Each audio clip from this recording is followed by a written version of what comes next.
খুঁটিনাটি রান্নাবাটি কুকিং চ্যানেলে আপনাদের সকলকেই স্বাগত জানাই। আজকে বানিয়ে নেব কুমড়ো ভুতির বড়া। খুব সহজেই এবং মাত্র কয়েকটি উপকরণ দিয়ে এই বড়া কিন্তু বানানো যায়। চলুন তাহলে সমগ্র রেসিপিটা আপনাদের সঙ্গে শেয়ার করে নিই। এই জন্য আমি নিয়েছি প্রথমেই কিছু পরিমাণ কুমড়োর ভুতি, সেটাকে একটা মিহি পেস্ট বানিয়ে নিয়েছি। একই সাথে দিয়ে দিয়েছি কিছু পরিমাণ কুমড়ো, এটাকেও একটা মিহি পেস্ট বানিয়ে নিয়েছি। সাথে দিয়ে দিচ্ছি পেঁয়াজ বাটা এবং আদা রসুনের পেস্ট। এবার দিয়ে দিলাম স্বাদমতো লবণ এবং পরিমাণ মতো হলুদের গুঁড়ো। যেহেতু বড়া বানাবো তাই এখানে বেসনের ব্যবহার কিন্তু করতেই হবে, তাই দিয়ে দিচ্ছি এক মুঠো বেসন। এরপর দিয়ে দিলাম কিছু পরিমাণ ব্রেড ক্রাম্বস দিলে বড়ার মধ্যে একটা ক্রিস্পি ব্যাপার আসবে। বড়াটা যাতে একটু ফোলা ফোলা ব্যাপার হয় তাই দিয়ে দিচ্ছি এখানে একটা গোটা ডিম। এখানে আমি হাঁসের ডিম ব্যবহার করেছি। এরপর সমগ্র উপকরণগুলোকে হাতে ভালোভাবে নাড়িয়ে চাড়িয়ে মেখে একটা ব্যাটার বানিয়ে নিচ্ছি। ব্যাটারটা খুব শক্ত হবে না, একটু ঝোলঝোলে ব্যাপারটা হবে, কেননা কুমড়োর মধ্যে এবং ভুতির মধ্যে একটুখানি লিকুইড ব্যাপারটা আছে। বেসনের মধ্যে যাতে কোনো দানা না থাকে তাই ভালোভাবে নাড়াচাড়া করে সমগ্র উপকরণটাই একে অপরের সঙ্গে ভালো করে মাখিয়ে ব্যাটারটা তৈরি করে নিচ্ছি। ওই নিত্যদিনের একই রকম ঝামেলা, না সবজি খাবো না, এই খাবো না, সেই খাবো না, তাই সেখান থেকে বাচ্চাদেরকে খাওয়ানোর জন্য এটা কিন্তু একটা সহজ পদ্ধতি, যেখানে তাদের পছন্দের খাবার ডিম থাকছে এবং সাথে হবে একটা মুচমুচে স্বাদের বড়া। যদিও সকল বাচ্চারই একটু ভাজাভুজির ওপর বেশি ঝোঁক থাকে, তাই এই ভাজাভুজিটা তাদের দিলে কিন্তু যেমন হবে পুষ্টি, তেমনই তারা পাবে মুখের দারুণ স্বাদ। এরপর আমি এখানে কোনো প্রকার লঙ্কা ব্যবহার করিনি, দিয়ে দিচ্ছি ব্ল্যাক পেপারের গুঁড়ো।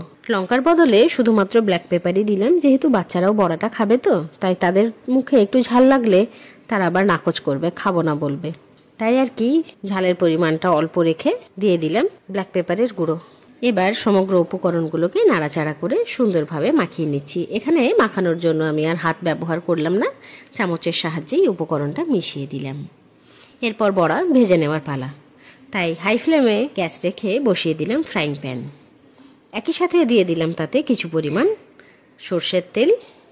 তেল সুন্দরভাবে গরম হয়ে এসেছে এবং তার থেকে ধোঁয়াও বেরোচ্ছে, তাই এবারে চামচের সাহায্যেই সুন্দর করে গোল গোল সাইজের বড়া দিয়ে দিচ্ছি। এই রান্নাতে তেলের পরিমাণ কিন্তু খুব বেশি লাগে না এবং হাই ফ্লেম করে সমগ্র বড়াগুলো ভেজে নেব। দেখুন বড়া কিন্তু ভাজা চলছে। এবার একটা পাট মনে হচ্ছে ভাজা হয়ে গেছে, তাই এবারে খুন্তির সাহায্যে বড়া উল্টে অন্য পাটও ভেজে নিচ্ছি। দেখুন কি সুন্দর গোল্ডেন ব্রাউন কালার এসেছে। এই বড়াটা ভেঙে যাওয়ার প্রবণতা কিন্তু অনেক, তাই একটু সাবধানে হালকা হাতে বড়া কিন্তু উলটপালট করতে হবে। বড়াটা খেতে যেমন মুচমুচে হবে, ডিম দেওয়া হয়েছে বলে ভেতর থেকে একটা ফ্লপি ব্যাপারও থাকবে। বড়াগুলোকে মিডিয়াম ফ্লেমে রেখেই কিন্তু ভেজে নেব, তাতে বড়ার ভেতরের অংশটাও কাঁচা থাকবে না, সুন্দরভাবে বড়ার সমগ্র অংশটাই ভাজা হবে। ব্যাস দেখুন কি সুন্দরভাবে বড়াগুলো ভাজা হয়ে গেল। এরপর একটার পর একটা তুলে নিচ্ছি। একই রকম পদ্ধতিতে বাকি বড়াগুলোও কিন্তু আমি ভেজে নিচ্ছি। প্রথমে কিছু পরিমাণ বড়া তো ভাজা হয়ে গেছিল, এরপর বাকি বড়াগুলোও কিন্তু আমি ভেজে নিলাম। দেখুন কি সুন্দরভাবে অল্প তেলের মধ্যেই সমস্ত বড়াগুলো ভাজা হয়ে গেছে এবং এদের কালারটা দেখুন কি সুন্দর এসেছে, তাই না? যেমন দেখতে সুন্দর হয়েছে, খেতেও কিন্তু অপূর্ব সুন্দর হয়েছিল। এবার প্লেটিংয়ের পালা। এই বড়াটা সসের সঙ্গে এবং সাথে একটু গাজরের স্যালাড দিয়ে পরিবেশন করলে খুব সুন্দর লাগে। সন্ধ্যের সময় চায়ের সঙ্গে খেলেও এর স্বাদ কিন্তু মন্দ লাগে না। এই রকম সুন্দর সুন্দর রান্নার ভিডিওস দেখার জন্য অতি অবশ্যই আমাদের চ্যানেল খুঁটিনাটি রান্নাবাটিকে সাবস্ক্রাইব করতে ভুলবেন না। অবশ্যই লাইক, শেয়ার এবং কমেন্ট করে জানাবেন আমাদের দেওয়া সমস্ত ভিডিওস আপনার কেমন লাগছে। ধন্যবাদ।